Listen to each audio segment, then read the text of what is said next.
Hello বন্ধুরা, টেনটিউবের নতুন আরেকটি এপিসোডে আপনাকে স্বাগতম। হলিউড বলিউড সম্পর্কে তো আমরা অনেক কথাই বলি। চলুন আজকে আমরা কথা বলবো আমাদের বাংলাদেশি চলচ্চিত্র নিয়ে। আজকের এই পর্বে আমরা জানবো বাংলাদেশের ইতিহাসে সর্বোচ্চ আয় করেছে কোন 10টি সিনেমা। চলুন তাহলে কথা না বাড়িয়ে মূল ভিডিওতে চলে যাই। এর আগে আমাদের চ্যানেলটি সাবস্ক্রাইব করে না থাকলে সাবস্ক্রাইব করে অল অপশনটি সিলেক্ট করে রাখুন। এই তালিকায় 10 নম্বর স্থানে রয়েছে রায়হান রাফি পরিচালিত পরাণ সিনেমাটি মুক্তি পেয়েছিল 2022 সালে। সিনেমাটিতে বিদ্যা সিং হামিম, শরীফুল রাজ, ইয়াশ রোহান সহ আরও অনেকে অভিনয় করে। সিনেমাটির নির্মাণ ব্যয় 83 লাখ টাকা হলেও সিনেমাটি আয় করেছে 12 কোটি টাকা। আমাদের এই সিরিয়ালে 9 নম্বর স্থানে রয়েছে সুড়ঙ্গ এই সিনেমাটিও পরিচালনা করেছে রায়হান রাফি। সিনেমাটি মুক্তি পেয়েছিল 2023 সালে। এটিতে মেন দুইটি ক্যারেক্টারে অভিনয় করে আফরান নিশো এবং তমা মির্জা। এই সিনেমার মাধ্যমেই আফরান নিশোর বড় পর্দায় অভিষেক হয়েছিল। সিনেমাটির নির্মাণ ব্যয় 2 কোটি টাকা হলেও সিনেমাটি আয় করেছিল 15 কোটি টাকা। আমাদের এই সিরিয়ালে 8 নম্বরে রয়েছে প্রিয়া আমার প্রিয়া সিনেমাটি।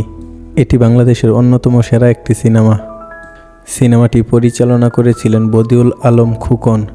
এই সিনেমাটি মুক্তি পেয়েছিল 2008 সালে।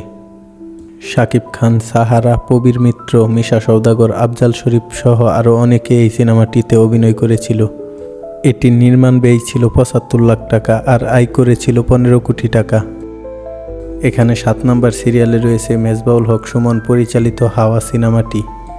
এটি মুক্তি পেয়েছিল 2022 সালে। পরিচালক মেজবাউল হক সুমনের এটি প্রথম চলচ্চিত্র।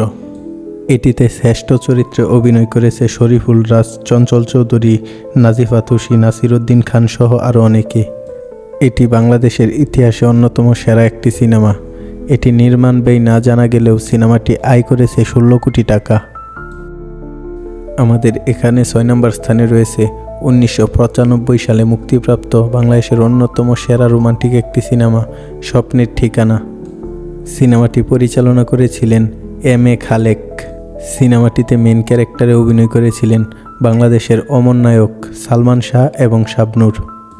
সিনেমাটি মোট 19 কোটি টাকা ইনকাম করেছিল।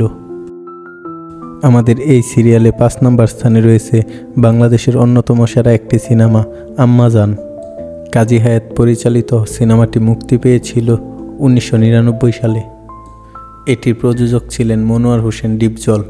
মুক্তি পাওয়ার পরপরই সিনেমাটি বাংলাদেশের গ্রাম অঞ্চলে প্রচুর জনপ্রিয় হয়ে উঠেছিল। এখানে অভিনয় করেছিল মান্না, ডিপজল, মৌসুমী, আমিন খান সহ আরও অনেকেই। সিনেমাটির নির্মাণ ব্যয় ছিল 1 কোটি টাকা আর সিনেমাটি আয় করেছিল 20 কোটি টাকা। এই সিরিয়ালে 4 নম্বর স্থানে রয়েছে তোজাম্মেল হক বকুল পরিচালিত বেদের মেয়ে জ্যোৎস্না। এটি বাংলাদেশের ইতিহাসে সেরা একটি সিনেমা। 1989 সালে মুক্তি পাওয়ার পরপরই সিনেমাটি প্রচুর জনপ্রিয়তা অর্জন করে। এরই ধারাবাহিকতায় ভারতের পশ্চিমবঙ্গেও সিনেমাটির পুনর্নির্মাণ করা হয়। সিনেমাটির মেন দুটি ক্যারেক্টারে ছিলেন ইলিয়াস কাঞ্চন এবং আঞ্জু ঘোষ। তৎকালীন সিনেমাটির নির্মাণ ব্যয় ছিল 20 লাখ টাকা আর সিনেমাটি আয় করেছিল 25 কোটি টাকা। এই সিরিয়ালে 3 নম্বর স্থানে রয়েছে পরিচালক হিমেল আশরাফ পরিচালিত রাজকুমার সিনেমাটি মুক্তি পেয়েছে 2024 সালে। এখানে মেন দুটি ক্যারেক্টারে অভিনয় করেছিল বাংলাদেশের কিং খান, শাকিব খান এবং কুটনি কফি। সিনেমাটির নির্মাণ ব্যয় আনুমানিক 8 কোটি টাকার মতো আর সিনেমাটি আয় করেছে 26 কোটি টাকা। এই সিরিয়ালে 2 নম্বর স্থানে রয়েছে প্রিয়তমা সিনেমাটি মুক্তি পেয়েছিল 2023 সালে। এটি পরিচালনা করেছিলেন হিমেল আশরাফ।